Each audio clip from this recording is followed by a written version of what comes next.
Assalamualaikum warahmatullahi wabarakatuh. Gimana kabarnya anak-anak semuanya? Baik, ya alhamdulillah. Sebelum kita mulai pembelajaran hari ini, kita berdoa dulu menurut kepercayaan dan keyakinan masing-masing. Berdoa dimulai. Selesai. Selanjutnya kita absen ya. Muhammad Firdaus Hilmi. Hadir. Rahmat Hartanto. Hadir. Muhammad Jafar. Muhammad Jafar hadir. Kenapa? Sakit. Oh, sakit apa katanya? Tipes. Oh. Trimam Prasetyo. Hadir. Berarti yang nggak hadir cuma Mas Jafar ya. Nah,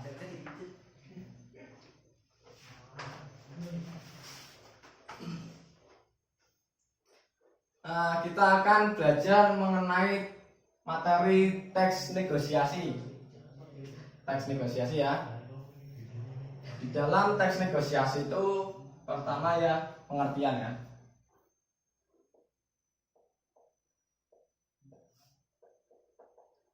Pengertian. Apa sih yang kalian ketahui tentang teks negosiasi? Jual beli, ya jual beli. Terus tawar menawar ya. Ada lagi nggak? Ada ya. Jadi pengertian teks negosiasi ya. Teks negosiasi merupakan sebuah teks yang menunjukkan tentang interaksi sosial antara beberapa pihak untuk mencapai kesepakatan yang memiliki kepentingan yang berbeda-beda. Jadi negosiasi itu merupakan interaksi dua orang atau lebih untuk mencapai kesepakatan yang memiliki kepentingan berbeda-beda. Jadi harus ada kesepakatan di antaranya. Setelah pengertian kita lanjut ke kedua, ciri-ciri ya. Ciri-ciri. Nah, ciri-ciri negosiasi. Apa aja sih ciri-ciri negosiasi itu? Menghasilkan sebuah kesepakatan. Ya, benar sekali. Yang pertama itu tadi ada menghasilkan sebuah kesepakatan. Yang kedua ada menghasilkan keputusan di mana saling menguntungkan antara kedua belah pihak. Ya, keputusannya itu, kesepakatannya itu harus saling menguntungkan, tidak sepihak doang. Jadi harus kedua pihak itu harus tengah-tengahnya harus berimbang antara kedua belah pihak itu. Dan ciri-ciri yang ketiga yaitu negosiasi merupakan sarana untuk penyelesaian masalah. Nah, itu sama dengan yang tujuan yang ciri-ciri kedua ya. Setelah itu negosiasi lebih mengarah kepada tujuan praktis. Jadi tujuannya itu praktis.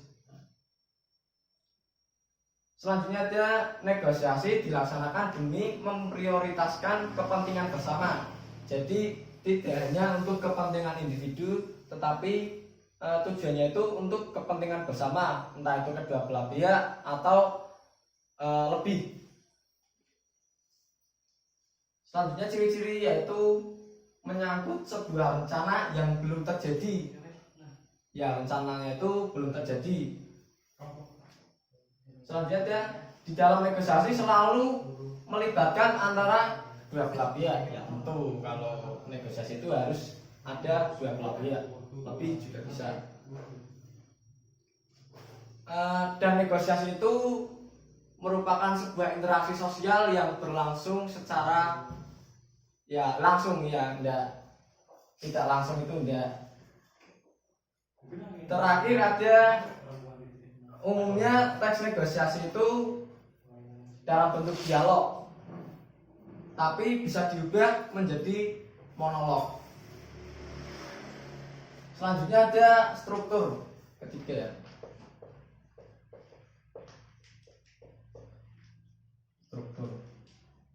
strukturnya ini ada yang simpel atau secara umum dan secara khusus. Nah, kita bahas secara umum dulu. Strukturnya itu yang secara umum ini ada pembukaan, ada isi, dan ada penutup. Pembukaan, pengenalan isu masalah. Jadi abstraksi awalan dalam negosiasi itu harus ada pengenalan dulu. Setelah itu ada isi, pengajuan. Apa yang akan dijual, apa yang akan ditawarkan itu. Nah, ini pengajuan dan penawaran, apa yang akan ditawarkan, apa yang bisa diperjualbelikan itu. Terus penawaran itu, jadi di dalam pengajuan tadi itu, penawaran itu terjadi, yaitu negosiasinya itu terjadi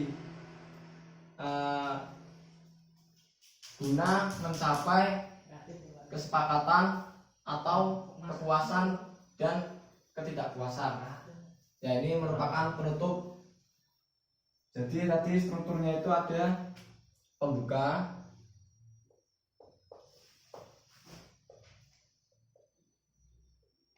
isi, dan penutup.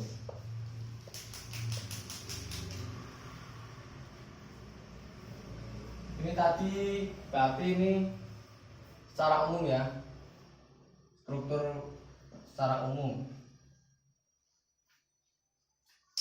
Sampai sini ada yang perlu ditanyakan? Kalau ada yang ditanyakan bisa bertanya. Sudah jelas semua? Ya. Selanjutnya ada struktur negosiasi yang secara kompleks. Secara kompleks itu maksudnya strukturnya itu lebih rinci, lebih detail. Yang pertama ada orientasi. Di dalam orientasi itu isinya kalimat pembuka atau salam. Yang kedua ada permintaan. Bagian ini berupa jasa maupun barang yang ingin dibeli oleh konsumen. Setelah itu ada pemenuhan. Bagian ini merupakan pemenuhan hal berupa barang atau jasa dari pembeli jasa atau juga penjual kepada pembeli konsumen. Jadi pemenuhan itu harus berupa barang ya atau jasa ya. Setelah itu ada penawaran. Ini yang keempat ya, penawaran. Bagian ini adalah puncak terjadinya negosiasi atau terjadinya proses tawar menawar. Ya, ini puncaknya itu berarti diisi penawaran. Setelah itu ada persetujuan. Bagian ini merupakan suatu keputusan antara kedua belah pihak di dalam suatu penawaran yang sudah diberikan. Ini ya, persetujuan. Yang keenam ada pembelian. Bagian ini merupakan sebuah keputusan konsumen atau pembeli, jadi menerima atau menyetujui penawaran tersebut iya atau tidak. Ini kesepakatannya itu gimana ya. Setelah itu ada yang terakhir, penutup. Bagian ini ya berisi sebuah kalimat penutup.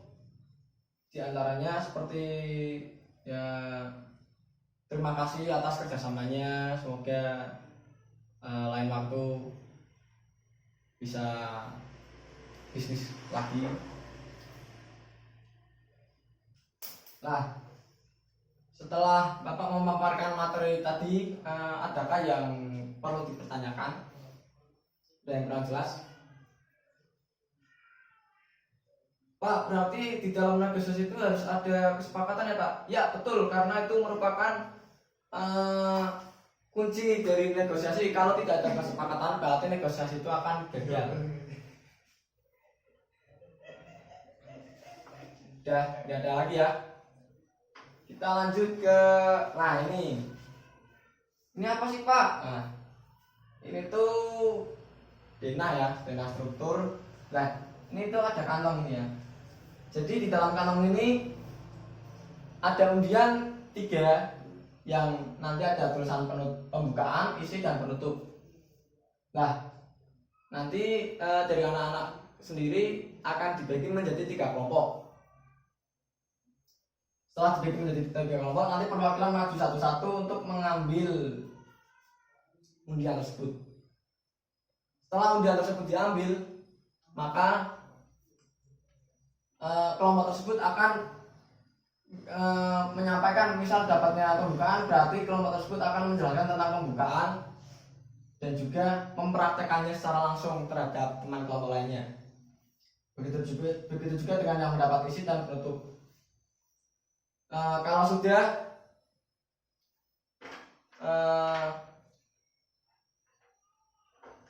kalau tidak ada pertanyaan lagi, materi sampai sini Bapak akhiri. Dan untuk tugas minggu depan,